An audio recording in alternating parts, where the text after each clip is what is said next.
भला हुआ मेरी माला टूट गई, मैं राम भजन से छूटी। भला हुआ मेरी माला टूट गई, मैं राम भजन से छूटी। मेरे सिर से टली बला, भला हुआ मेरी माला टूट गई, मैं राम भजन से छूटी। मैं राम भजन से छूटी। नमस्कार मेरे प्यारे भाइयों, मेरे परमात्मा के प्यारे जीव हंसों।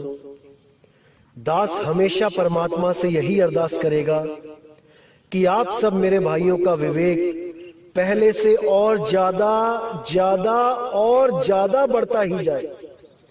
ऐसी कोई चीज ना रहे जो आपके समझ में ना आए, ऐसी कोई वाणी ना रहे जो आपको भ्रमित कर पाए। क्योंकि दोस्तों आपको बताना चाहूंगा कि वाणी बहुत प्रकार की है। सार वाणी और असार वाणी दोनों प्रकार की वाणियां होती हैं। लेकिन सतगुरु क्या कहते हैं कि हमने सार वाणी को ग्रहण कर लेना है और असार वाणी को त्याग देना है।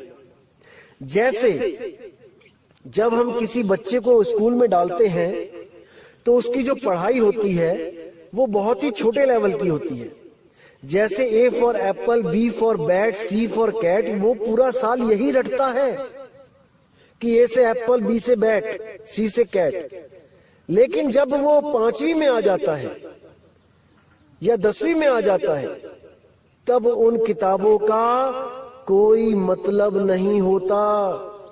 अगर कोई 10वीं का बच्चा उस किताब को पढ़ने लग जाए दोबारा से तो उसको कोई ज्ञानी नहीं बोलेगा, उसको एक नादान बालक बोला जाएगा कि ये बच्चा है। इसी प्रकार वाणियों में भी लेवल होता है। शुरुआत की वाणियां बहुत छोटे निम्न लेवल की होती हैं, उसके बाद कुछ लेवल ऊंचा किया जाता है ताकि उसको कुछ समझ में आए। उसके बाद और लेवल ऊंचा किया जाता है। जो सबसे टॉप का लेवल होता है वो सार वाणी होती है, वो भेदवाणी होती है। उसके लिए भेदी गुरु की जरूरत पड़ती है। जैसे आपको बताया था मैंने कि 4 प्रकार के गुरु होते हैं। पहले प्रकार का जो होता है वो चींटी की चाल से चलना सिखाता है। दूसरा जो होता है वो मकड़ी की चाल से चलना सिखाता है। जो तीसरे प्रकार का गुरु होता है वो मछली की चाल से चलना सिखाता है। और जो चौथे प्रकार का गुरु होता है वो विहंगम चाल से चलना सिखाता है। ये चारों चालें अलग अलग हैं। और अगर कोई कहे कि ये चारों चालें बदल जाती हैं, यानी पहले मैं चींटी की चाल चलूंगा, फिर अपने आप ही वो मकड़ी की चाल बन जाएगी, फिर अपने आप ही भक्ति करते करते वो मछली की चाल बन जाएगी और फिर वो विहंगम हो जाएगी, तो ऐसा नहीं होता। ऐसा अगर हो जाए तो जो आपको राम नाम देते हैं, जो लोग राम जी की कथा गाते हैं और केवल राम जपने के लिए देते हैं, तो उस राम से भी आपका मोक्ष हो जाना चाहिए। क्योंकि वो राम का भी एक जाप है। अगर जाप जपते जपते स्वयं अजपा हो जाए और वही अनहद हो जाए और वही सार हो जाए, फिर तो सतगुरु की जरूरत ही नहीं है। किसी को भी गुरु बना लो और किसी से भी कोई मंत्र ले लो, वो अपने आप ही बदलता चला जाएगा। ये बातें कोई मूर्ख ही कर सकता है, ज्ञानी पुरुष ऐसी बातें नहीं करते। तो मेरे भाइयों, आज जो हम वाणी लेंगे वो गरीबदास जी की वाणी लेंगे और एक वाणी नहीं लेंगे, कई वाणियां ली जाएंगी जिनके बीच बीच में अर्थ बताए जाएंगे, वो गूढ़ रहस्य बताए जाएंगे। जिसके लिए मैं हमेशा बोलता हूं कि मूर्खों को समझाने के लिए, कम अकल जीव को समझाने के लिए बंदी छोड़ को कई तरह की लीलाएं करनी पड़ती हैं। बहुत कुछ छल छिद्र करने पड़ते हैं, कि ये जीव समझ जाए। कई जगह उन्होंने लोकों का वर्णन किया कि सतलोक में ये मिलेगा, वो मिलेगा, अलख लोक में ये होगा, वो होगा। गरीबदास जी ने भी बहुत कुछ बोला कि वहां पर ऐसे ऐसे मिठाइयां होंगी, हंस होंगे, हंसिनी होंगी, वहां पे नगाड़े बजेंगे, चंवर करेंगे, सिंहासन लगा होगा परमात्मा का। बहुत कुछ बोला, लेकिन वो सार नहीं है।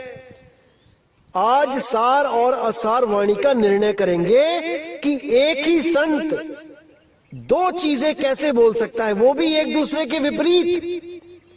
आज इसका निबेड़ा करेंगे ताकि आपके आंखों से जो भ्रम की पट्टी है, जो इन अधूरे गुरुओं ने और कसके टाइट करके बांध दी है, आज उसको खोल देंगे। तो सबसे पहले वाणी लेते हैं गरीबदास जी की। क्या कहते हैं साहिब? सतगुरु के लक्षण कहूं मधुरे बैन विनोद, चार वेद शास्त्रा कहे 18 बोध। अब ये जब वाणी गरीबदास जी महाराज ने लिखी तो उसका कोई कारण था। उसका मतलब ये नहीं था कि जो इन वेद, इन 18 पुराण को जो समझाएगा वही सतगुरु होगा। अरे मेरे भाई, आज तक यही तो करते आए हैं हम लोग। अगर इन ग्रंथों को समझाने वाला सतगुरु होगा तो फिर संतों के ग्रंथों को समझाने वाला क्या होगा? इतना भी नहीं समझ पाया कोई। ये प्रथम क्लास की पढ़ाई है, पहली क्लास की, कि कम से कम जो कुछ भी नहीं करता है, जो मांस भक्षण करता है, शराब पीता है, तो कम से कम उस गुरु की शरण लग जा जो वेदों की कहानियां, जो पुराणों की कहानियां, श्री रामचंद्र जी की, श्री कृष्ण जी की कहानियां सुना के उसके मन में थोड़ा सा प्रेम पैदा करे कि भगवान भी कोई चीज है। ये इसलिए बोली गई है, इसलिए नहीं बोली गई है कि सतगुरु आके पुराण में बताएगा, खोल के, वेद खोल के बताएगा। बिल्कुल नहीं। कैसे नहीं, वो अब बताते हैं। तो गरीबदास जी क्या कहते हैं? पोथी तो थोथी भई थूक बिलोवे काही, चार वेद पंडित पढ़िया ओ अक्षर नहीं माही। ओह अक्षर नहीं अक्षर कलम लिखिया नहीं जाए, पूछे व्यास सुखदेव को कथा कहत है काहे। तो साहिब ने बिल्कुल क्लियर कर दिया कि जो ये वेद, पुराण, गीता, भागवत जो पढ़ पढ़ के जो आगे शिष्य बना रहे हैं उनके लिए बोल दिया कि पोथी तो थोथी भाई, कि इस पोथी में कुछ नहीं रखा भाई, थोथी है ये। थूक बिलोवे काही, कि जैसे दही को मथ के मक्खन मिलता है, लेकिन पानी को मथ के कुछ भी नहीं मिलता है। लेकिन इसको तो थूक बोल दिया साहिब ने। थूक बिलोवे काही, चार वेद पंडित पढ़िया ओ अक्षर नाही माही, कि चारों वेदों का ज्ञान रख लिया तुमने पढ़ पढ़ के। आजकल के गुरुओं का भी यही हाल है, वेदों को घोट लेते हैं, पुराणों को घोट लेते हैं, फिर उन्हीं में से मंत्र उठा के पकड़ा देते हैं। साहिब कहते हैं ओ अक्षर नाही माही, जिस अक्षर की कबीर साहब, गरीब साहब, सब संत बात कर रहे हैं, वो अक्षर इन वेद पुराणों में है ही नहीं। एक अक्षर की बात है केवल, वो एक अक्षर जिसको मिल जाए उसका बेड़ा पार हो जाए। अब साहिब कहते हैं ओ अक्षर नहीं अक्षरम कलम लिखिया नहीं जाए, पूछो व्यास सुखदेव को कथा कहत है काहे। कि वो नी अक्षर, वो एक ऐसा अक्षर जो नी अक्षर है, जो अक्षरों में नहीं आता, वो कलम लिखिया नहीं जाए, उसको कलम लिख ही नहीं सकती। अरे तुम कौन से ग्रंथ ढूंढ रहे हो, कौन से ग्रंथों में उस अक्षर को ढूंढ रहे हो? वो किसी ग्रंथ में नहीं लिखा है, वो लिखा ही नहीं जा सकता, क्योंकि साफ बोल दिया कलम लिखा नहीं जाए। कलम के द्वारा उस अक्षर को लिखा ही नहीं जा सकता किसी ग्रंथ में। अरे तुम क्या सोच रहे हो, क्या पढ़ रहे हो, क्या ढूंढ रहे हो ग्रंथों में? वो अक्षर ग्रंथों में नहीं है, जिसके लिए गरीबदास जी ने बोला 52 अक्षर लेख राम रंग होरी हो, वो आखर या में ना ही राम रंग होरी हो, रहे शेष का शेष राम रंग होरी हो, कागज कलम कलेश राम रंग होरी हो। कि ये कागज कलम कलेश है, ये अक्षर तुम्हें उलझाने के लिए बनाए गए हैं। अगर तुम इन अक्षरों का जाप करते हो, अगर इन अक्षरों को पढ़ के ज्ञान को समझते हो कि वो अनाम है, अकह है, अबोल है, अचल है, तो ये अक्षर तुम्हारे साथी हैं, ये तुम्हें दिशा दे सकते हैं।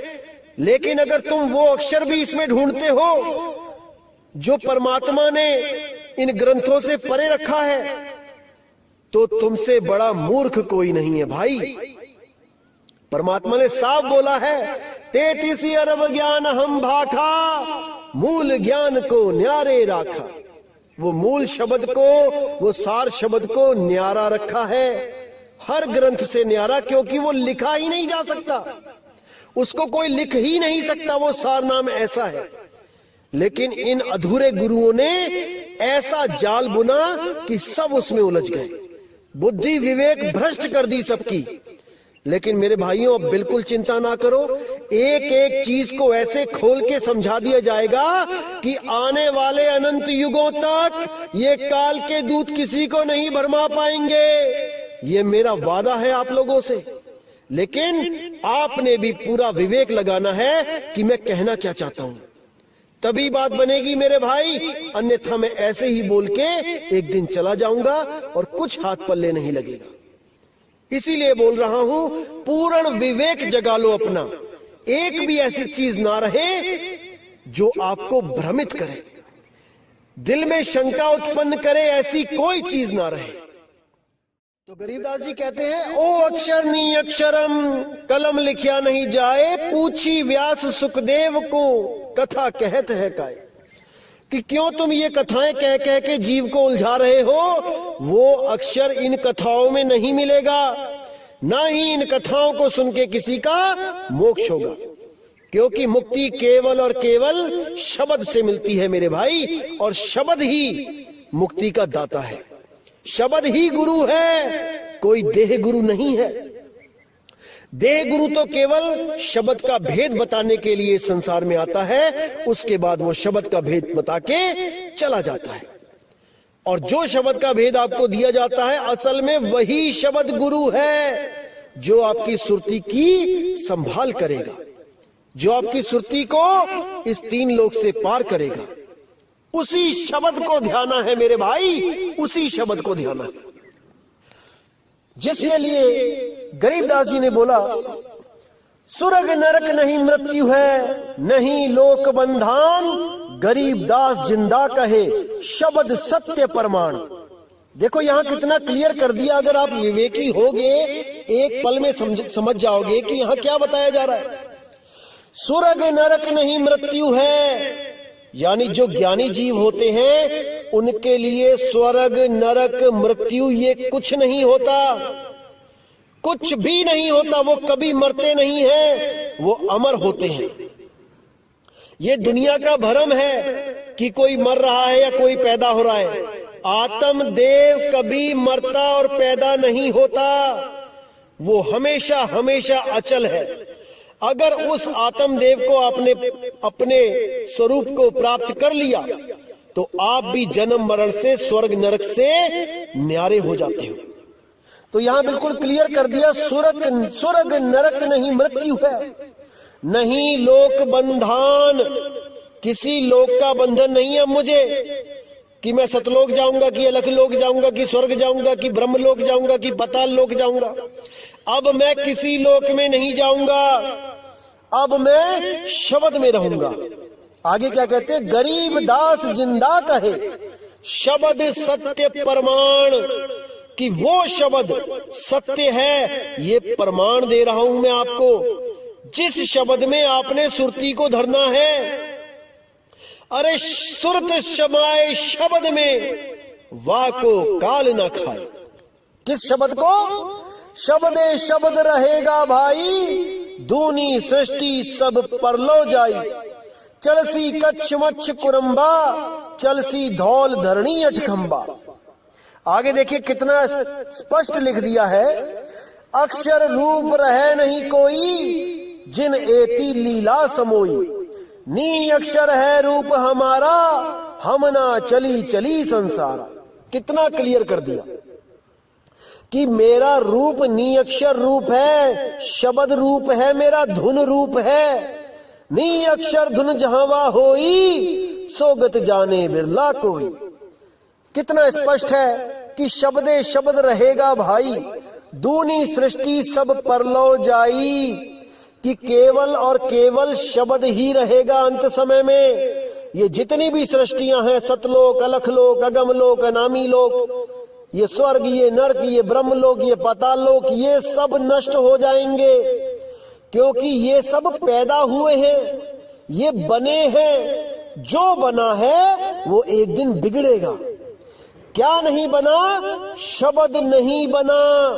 कौन सा शब्द नहीं बना? जो 52 अक्षरों से न्यारा है, जो शब्द स्वरूपी राम है, जो शब्द धुन है, जो अखंड निरंतर धुन है, वो कभी नहीं ना बनी और ना उसका कभी अंत होगा। उसी धुन में सुरत को हमेशा रखना है, तभी काम बनेगा मेरे भाई, तभी काम बनेगा। तो कहते हैं अक्षर रूप रहे नहीं कोई, जिन एती लीला समोई। अक्षर रूप यानी इस 3 लोक में जो भी अक्षरों के द्वारा कहा जा सकता है, देखा जा सकता है, लिखा जा सकता है, बोला जा सकता है, वो सब खत्म हो जाएगा। अक्षर रूप रहे नहीं कोई, जिन एती लीला समोई। नी अक्षर है रूप हमारा, हम ना चले चली संसारा। मेरा रूप नी अक्षर रूप है, जिसको हम पीव कहते हैं। 3 रूप बताए मैंने आपको, एक जीव रूप, एक शिव रूप, एक पीव रूप। शर, अक्षर, नी अक्षर। तो जो पीव रूप है वो नी अक्षर रूप है, वो दोनों से परे है। उसको जानने से ही मुक्ति होती है, अन्यथा कोई मुक्त नहीं हो सकता, नहीं हो सकता। अब जैसे आप लोगों ने भी वाणी सुनी होगी गरीबदास जी की, खंभ पार कर आए सतगुरु खंभ पार कर आए, मात पिता कुल कौन तास के, ना किने जननी जाए। कोटि कला कल धूत पुरुष की, गाजत है राम राये। प्रथम तो बैराह भय है, अक्षव ठुकराए। दाने दरमली चूरन कीने, पारस पृथ्वी ले आए। हिरणा कुश नख उदर विदारे, कोपे बहुत रिसाए। तो देखिए यहां पर उन्होंने साफ कह दिया कि खंभ फाड़ के आए सतगुरु, खंभ फाड़ के आए, कि वो कबीर साहब ही खंभा फाड़ के आए। इसी तरह और भी लिखा कि द्रौपदी की लाज कबीर साहब ने बचाई, और भी बहुत कुछ लिखा। लेकिन ये सब लिखने का कुछ उद्देश्य था भाई, ये सारवाणी नहीं है। अगर आप ये मान के बैठ जाओ कि खंभा फाड़ के जो निकला वो कबीर ही था, तो कहां से सिद्ध करोगे कि कबीर साहब दया का सागर है? फिर तो वो किसी का पेट भी फाड़ सकता है। हजारों जीवों को मारा वहां है नरसिंह अवतार ने, फिर तो कबीर साहब जीवों को मार भी सकता है। अरे जब 52 बार मारा गया तब तो उन्होंने पलट के कभी वार किया नहीं। वहां पर कैसे किसी जीव को मार सकते हैं सतगुरु बंदी छोड़? इतनी भी बुद्धि नहीं लगा पाए, इतना भी विवेक नहीं जगा पाए, और इन अधूरे गुरुओं के कहने मात्र से उस खंबे को फाड़ने वाला जो काल का अवतार था उसको सतगुरु कबीर साहब घोषित कर दिया। हैरानी होती है मुझे कि उन गुरुओं को यही नहीं समझ में आया कि सारवाणी और असारवाणी क्या होती है। सारवाणी अलग होती है भाई, उसमें से सार निकालना पड़ता है, और असारवाणी होती है नादान शिष्यों के लिए, जैसे धर्मदास जी के लिए लोक बताए कि सतलोक में ऐसा होगा वैसा होगा, ताकि धर्मदास जी का मन बैकुंठ लोक से छूट जाए, ब्रह्मलोक जाने से मना कर दे। इसीलिए साहिब ने बोला, ना कहीं आना ना कहीं जाना, आपे में आप समाना, शब्द में शब्द समाना। इसीलिए बोला। तो क्या कहते हैं अगली वाणी में देखिए गरीबदास जी, तब आपको समझ में आएगा कि सारवानी और असारवानी क्या होती है। आइए देखते हैं। तो अपने ही ग्रंथ साहब में पेज नंबर 797 पर साफ लिखा है, साधो अविगत रूप अपारा हो, आसन असतल नहीं तास के, है माही पर न्यारा हो। अब यहाँ पे साफ बोल दिया कि अविगत रूप, वो रूप जो किसी को नहीं पता, वहां कोई नहीं पहुंच सकता। अविगत, जहां पर किसी की गति न जा सके। अविगत रूप अपारा हो, आसन असतल नहीं तास के, वहां कोई आसन नहीं लगा भाई। कोई सोचे वहां सिंहासन पे परमात्मा बैठा है, ऐसा नहीं है। आसन असतल नहीं तास के, माही पर न्यारा हो, है माही पर न्यारा हो। यानी वो इस घट पे ही है, इस शरीर के द्वारा ही मिलेगा, लेकिन इस घट में होता हुआ भी इससे न्यारा है। ये भेद है। कैसे प्राप्त होगा? केवल और केवल भेदी सतगुरु से प्राप्त होगा कि वो कैसे घट में होता हुआ भी घट से न्यारा है। ये तभी पता लगेगा भाई जब किसी भेदी गुरु की शरण में जाओगे। अब आगे साफ लिखा है, नरसिंह रूप धरे नहीं सतगुरु, नहीं बावन अवतारा हो, हिरण्याकुश के उदर बिदारे, यहो माया विस्तारा हो।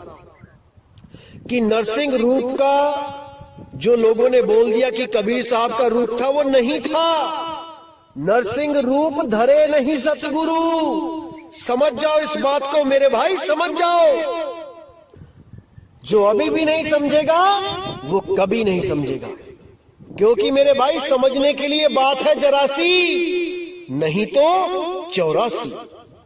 तो साहिब ने साफ लिख दिया, नरसिंह रूप धरे नहीं सतगुरु, नहीं बावन अवतारा हो, हिरण्याकुश के उदर बिदारे, यहो माया विस्तारा हो। ये माया का विस्तार है, ये कबीर साहब का रूप नहीं है जो खंबा फाड़ के बाहर आ गए और लाखों जीवों को मार दिया। ये सब माया का परपंच है, माया का खेल है। तो आइए देखें कि इस वाणी से, ये गरीबदास जी जो शिष्य है कबीर साहब के, इस वाणी से गुरु जी की वाणी मैच खाती है कि नहीं। आइए देखते हैं। उससे भी पहले हम कबीर साहब की वो वाणी देखेंगे जो छोटे बच्चों को समझाने के लिए उन्होंने बोली है, यानी जो भक्ति से जिनका लेना देना नहीं है उनको कुछ समझाने के लिए बोली है, जिसको हम जगतवाणी कह देते हैं। भगतवाणी नहीं है ये जगतवाणी है। तो क्या कहती है वाणी? गुरु ग्रंथ साहब अंग नंबर 1194 1194 पे, प्रभथम्ब ते निकसे कै बिसथारी, हर नाखस छेदियो नख बिदार, ओ परम पुरख देवादि देव, भगत हेत नरसिंह पेव, कहे कबीर को लखे न पार, प्रहलाद उघारे अनेक बार। अब इस वाणी को दिखा के भी कई लोग सिद्ध करते हैं कि देखो गरीबदास जी भी कह रहे हैं कि खंभ फाड़ के सतगुरु बाहर आए, और कबीर साहब भी कह रहे हैं कि वो देवादि देव परम पुरुष वही रूप धारण करके आया। नहीं मेरे भाई, इसी को समझना है। भगतवाणी और जगतवाणी में बहुत फर्क होता है। जब तक आप भगतवाणी यानी कि असार के साथ जुड़े रहोगे, आप सार को प्राप्त नहीं कर सकते। इसी तरह हर वाणी का अलग मतलब निकलता है जब आप किसी भेदी सतगुरु के पास जाते हो। अब इस वाणी से सिद्ध हो जाता है कि गरीबदास जी ने जो बोला था कि खंभ फाड़ के बाहर निकले सतगुरु, वो सही है। लेकिन अब अगली वाणी आप देखिए बीजक में से, तब आपको समझ में आएगा कि सत्य क्या है, असत्य क्या है। तो आइए देखें बीजक की वाणी क्या लिखा है। संतों आवे जावे सो माया, साफ कर दिया साहिब ने कि जो आए और जाए वो माया है। संतो आवे जावे सो माया, है प्रतिवाल काल नहीं वाके, ना कहूं गया ना आया। जो परमात्मा है असली वो कहीं आता जाता नहीं है, वो अचल है, अबोल है, अडोल है, अकह है, अनाम है। का मकसूद मच्छ कछ होना, संखा सुर न संहारा। है दयाल द्रोह नहीं वाके, कहूं कौन को मारा। कि वो तो दयाल है, वो किसको मारेगा। और जो ये सोचता है कि वो किसी को आके मारता है तो उससे बड़ा मूर्ख कोई नहीं। वो किसी को नहीं मारता भाई। तो आगे साफ कह दिया, ये सब काम साहिब के नहीं, झूठ कहे संसारा। खंब फार जो बाहर होई, ते ही पतीजे सब कोई। हिरण्या कुस नख उदर बिदारे, सो करता नहीं होई। बावने रूप बलि को जाचे, जो जाचे सो माया। बिना विवेक सकल जग भर में, माया जग भर माया। बिल्कुल साफ कर दिया साहिब ने कि जिसके पास विवेक नहीं है वो इस जग में भरमता ही रहता है। उसको कोई ठौर मिल ही नहीं सकता, क्योंकि एक तो विवेक कम है, ऊपर से कोई विवेक दे तो उसको अपना दुश्मन समझ लगते हैं, उसको दुश्मन समझने लगते हैं। यही उनकी पतन का कारण बनेगा। अगर सत्य के पुजारी हो मेरे भाई, तो सत्य को सुन के सत्य से प्रेम करना सीख लो। अगर सत्य को तज दोगे तो यहीं धक्के खाते रह जाओगे, यहीं भरमते रह जाओगे। जान पूज सांची तजे। अगर कोई भी जानबूझ के सत्य को तजता है तो उससे बड़ा खुद का दुश्मन नहीं है उसका कोई। वो स्वयं का ही नाश करेगा। इसीलिए साहिब ने बोला कि शब्द विवेकी पारखी, सो माथे का मोर। गुरु मेरे सभी बड़े, अपनी अपनी ठौर। कि बहुत गुरु मिलेंगे संसार में, लेकिन वो शब्द भेदी गुरु नहीं मिलेगा। करोड़ों में से कोई एक गुरु होगा जिसके पास शब्द का भेद है, अन्यथा सबके सब इन 52 अक्षरों में ही खुद भी उलझ जाएंगे और अपने भक्तों को भी उलझा देंगे। और भक्ति करवा के 52 अक्षरों की किसी ना किसी लोक में भेज देंगे। फिर उसी लोक से वापस यहीं पर आके जन्म लेना पड़ेगा। और पता नहीं कौन सा जन्म मिले, कुत्ता बिल्ली बकरा हाथी घोड़ा, कोई ठा नहीं मिलेगा भाई, कोई रास्ता नहीं मिलेगा। इसीलिए साहिब कह रहे हैं कि फूटी आंख विवेक की, लखे न संत असंत, जाके संग 10-20 है, वाको नाम महंत। जिसके साथ 50, 100, 1000, 10,000 बंदे खड़े हो जाते हैं, वही जगत गुरु बन के बैठ जाता है, वही सतगुरु बन के बैठ जाता है।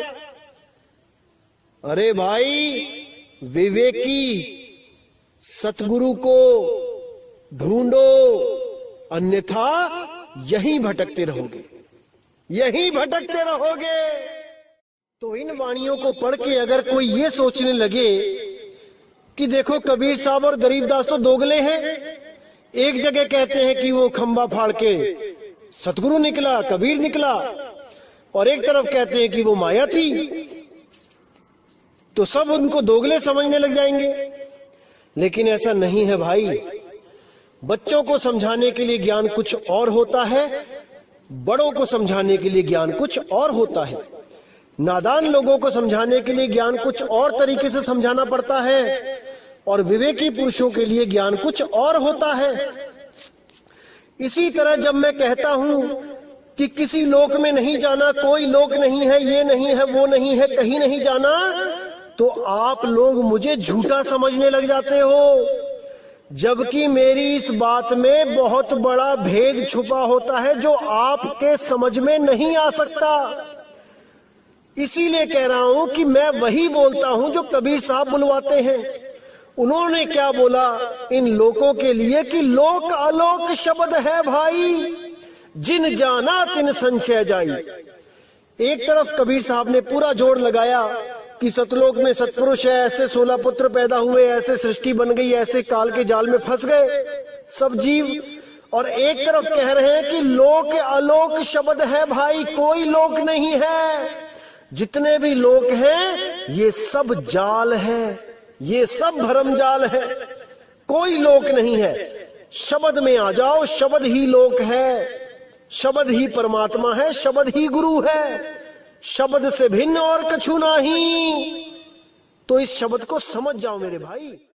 आप लोग इसलिए नहीं समझ पा रहे हो क्योंकि अभी आप पवित्र ज्ञान में उलझे हो। जिस दिन आपको मूल ज्ञान की समझ आ गई उस दिन आप पवित्र ज्ञान को त्याग दोगे। पवित्र ज्ञान तुम जग में भाखो, मूल ज्ञान गुप्त कर राखो। मूल ज्ञान तब लग छुपाई, जब लग द्वादश पंथ ना मिट जाई। मेरे भाई समय आ गया है, अब समझ जाओ मूल ज्ञान को। अभी भी नहीं समझे तो कभी नहीं समझोगे मेरे भाई, कभी नहीं। तो इसीलिए मेरे भाई वाणी बहुत प्रकार की है, वाणियों में बहुत गहरे भेद छुपे होते हैं, रहस्य होते हैं। हर आदमी के बस की बात नहीं होती है वाणियों को खोलना। इसीलिए मैं कह रहा हूं कि हमारे सत्संग को सुन के पूरा विवेक जागृत करो कि क्या बताया जा रहा है, और पूरा मनन करो। अपने आप से सवाल पूछो कि जो मैंने कुछ बोला है वो सत्य बोला है कि असत्य बोला है। मेरे भाई जवाब आपके अंदर से आएगा, किसी को पूछने की जरूरत नहीं पड़ेगी कि मैं क्या बोल रहा हूं। एक एक चीज अंदर से आएगी। और जिस दिन आप मेरी बातों को समझने लग गए, याद रखना मेरे भाई, उस दिन मैं नहीं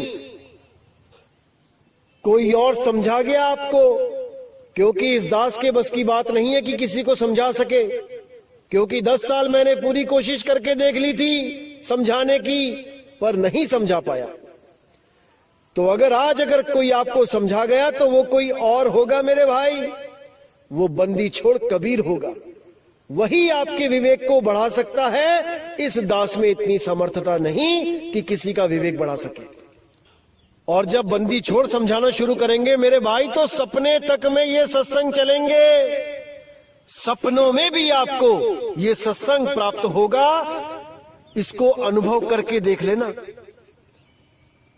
याद रखना मेरे भाई, सपने में भी सत्संग चलेंगे। और जिस दिन सपने में सत्संग चलने लग गए उस दिन समझ लेना कि आपका आत्म कल्याण अब दूर नहीं है।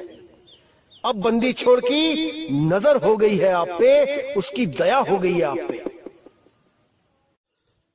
तो दोस्तों, आप लोग भी सोचोगे कि आखिर कबीर साहिब को, गरीबदास साहिब को ये सब करने की जरूरत क्यों पड़ी? क्यों अपनी ही वाणियों में अपनी ही वाणियों को काट के अधूरा साबित कर दिया? मेरे भाई, आप लोग की सोच वहां तक नहीं पहुंच सकती, क्योंकि उनको पता था कि गरीबदास जी के पंथ में एक से एक काल के दूत आएंगे और जीवों को भरमाएंगे। तो अपने जीवों के उद्धार के कारण उनको ये लीला करनी पड़ी। अपने ही ग्रंथ में 2 तरह का ज्ञान रखना पड़ा, क्योंकि उनको पता था काल के दूत सार को नहीं जान पाएंगे, वो असार को ही पकड़ेंगे। क्योंकि सार कोई मंत्र नहीं है, भेद है, और बिना भेदी गुरु के वो प्राप्त नहीं हो सकता। ये काल के दूत ग्रंथ पढ़ पढ़ के गुरु बन जाएंगे, मंत्रों को खोज खोज के लेके आएंगे, नया से नया मंत्र, लेकिन उस भेद को नहीं प्राप्त कर पाएंगे जो स्वयं कबीर साहब आके देते हैं। इसीलिए कबीर साहिब को, गरीबदास जी को ये वाणियां लिखनी पड़ी। लेकिन साहिब ने निर्णय किया है कि सतगुरु ऐसा चाहिए जैसा सूप सुहाए, सार सार तो गही रहे थोथा दे उड़ाए।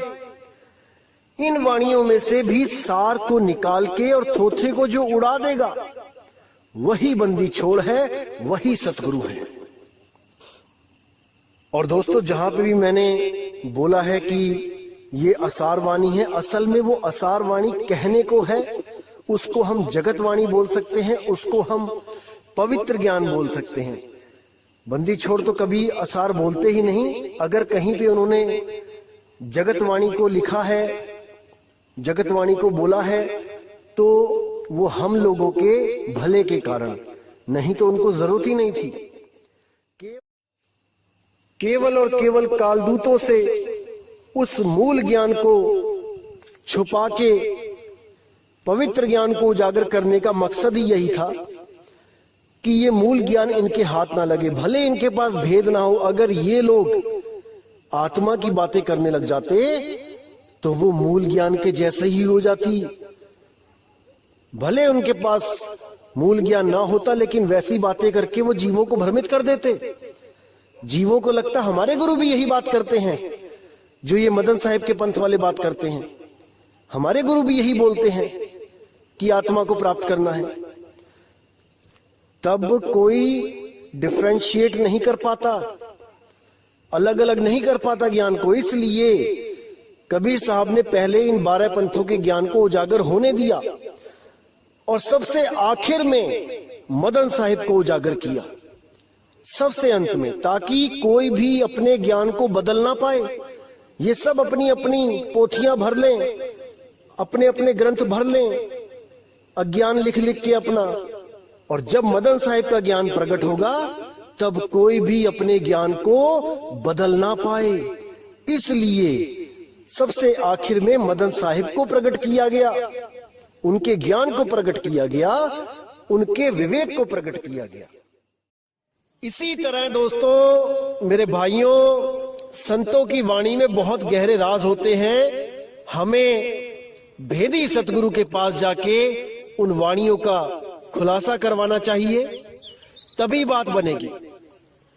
तो केवल वाणियों के आधार पे भक्ति नहीं शुरू कर देनी चाहिए कि कहीं पे लिखा है ओ हम सो हम जपो रंग होरी हो, तो वहां ओम सोम जपने लग गए। अरे ये भी लिखा है ओ हम सो हम वाद विवादा, ओ हम सो हम में थे ध्रुव प्रहलादा, ये भी लिखा है। बहुत कुछ लिखा है मेरे भाई, लेकिन हमें सार को पकड़ना है, उस सार शब्द को पकड़ना है। अगर सार को नहीं पकड़ पाए तो ये जन्म बर्बाद समझो मेरे भाई। तो इसी के साथ दोस्तों मुझे विदा करें, और अगला सत्संग लेके मैं बहुत जल्दी आऊंगा। जय गुरु बंदी छोड़ बैराग साहिब, जय गुरु बंदी छोड़ साधु शरण साहिब, जय गुरु बंदी छोड़ बाबा मदन साहिब, जय जय गुरु बंदी छोड़ सतगुरु सत्य कबीर साहिब की सदा ही जय हो, सदा ही जय हो मेरे मालिक की साहिब बंदगी सतनाम।